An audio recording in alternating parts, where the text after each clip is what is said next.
les artistes ASMR à faire le tag. Et c'est un tag qui a été créé par la chaîne Délire de Max, donc qui est une chaîne qui n'est pas ASMR, mais j'ai l'impression que qui connaît la ASMR, puisqu'il y a eu récemment une vidéo parodique autour de la ASMR que je vous invite à aller regarder. Alors je vais commencer avec la question numéro 1. Plutôt sucré ou salé?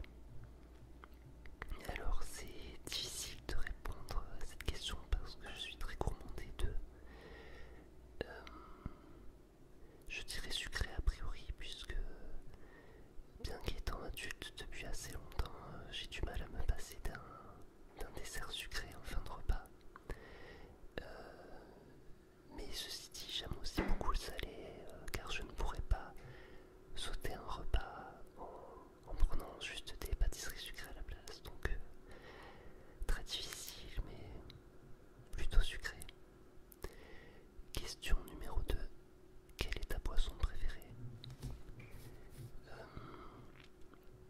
Alors en boisson chaude, je dirais un chocolat chaud. Et en boisson fraîche, alors du sirop de lait d'amande. Alors c'est un produit qu'on trouve en Italie a priori, je ne sais pas si on peut le trouver ailleurs. Donc c'est un sirop qui se dilue comme du sirop de grenadine ou de menthe, excusez-moi. Et bien donc c'est fait à base d'amande. Et j'aime beaucoup ça.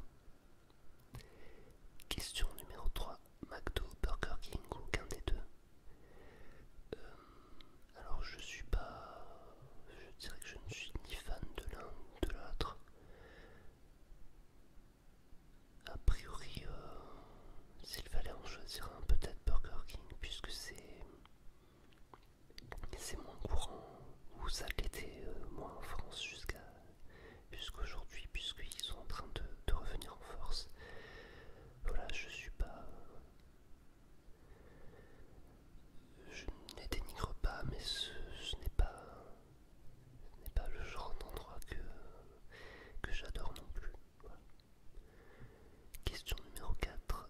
Quelle est la chose la plus étrange que tu aies déjà mangée? Alors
ce n'est pas une gourmandise aussi noble que le chocolat noir.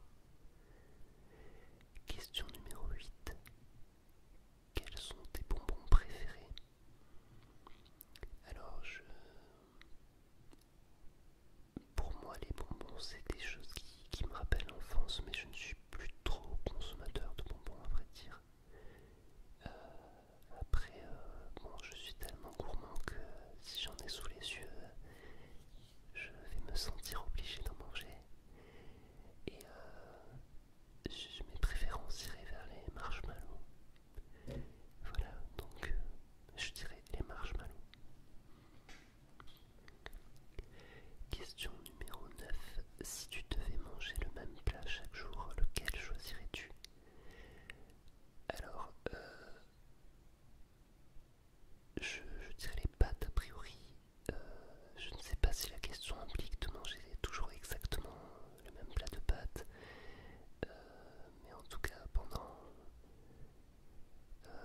très longtemps, pendant au moins toute mon enfance, je crois que j'ai mangé des pâtes tous les jours et je ne m'en suis jamais lassé, je ne m'en lasserai toujours pas, je crois, même si je n'en mange plus tous les jours.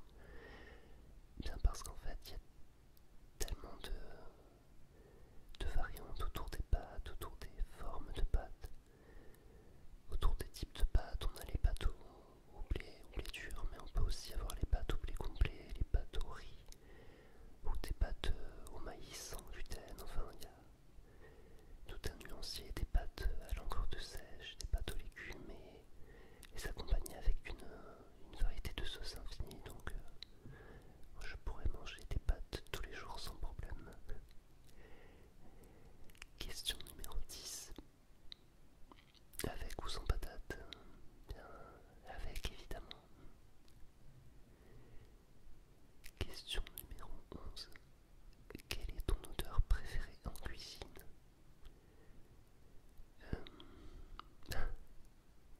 Il n'y a que des questions assez difficiles. C'est des questions qui évoquent tellement de choses agréables qu'il est très difficile de faire un choix tranché. Alors a priori je dirais les odeurs liées aux pâtes levées comme les brioches, les odeurs de... Je ne sais pas si on peut dire des odeurs de levure ou de... Voilà, l'odeur de la brioche. Après, j'aime aussi beaucoup l'odeur de la cannelle, mais bon, je vais essayer de ne pas répondre par 50 réponses à chaque question, sinon ce n'est pas vraiment du jeu. Alors, question numéro 12. Que sais-tu le mieux cuisiner? Bien en général, c'est plutôt les gâteaux ou les choses sucrées. Parce que j'en fais souvent, parce que c'est peut-être plus facile à cuisiner que les plats salés, je ne sais pas. En plat salé, j'aime beaucoup cuisiner les aubergines parmesanes ou parmigianes. Donc alors il y a plusieurs recettes possibles pour les aubergines parmesanes, mais moi je les découpe en tranches très fines, je les fais paner et je les fais cuire au four, donc en les mettant dans un plat, en alternant les couches d'aubergines panées, de sauce tomate mijotée et de pecorino râpé et recouvert de mozzarella. En général, quand je fais ce plat, il a quand même un certain succès, même auprès des gens qui ne sont pas forcément friands d'aubergines. Donc oui, je suis assez fier de ce plat. Qui plus est simple à végétarien, donc c'est toujours intéressant parce que ça permet de peut-être de partager tout simplement avec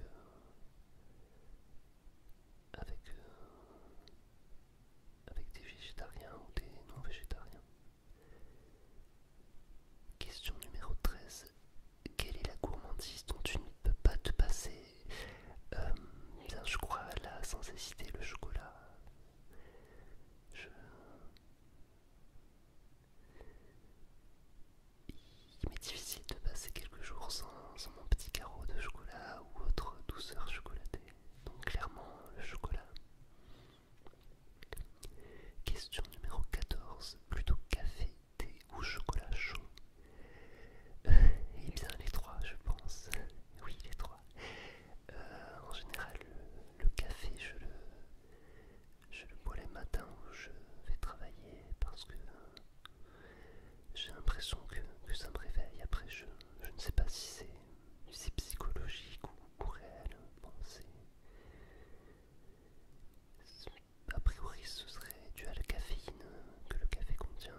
Alors il y a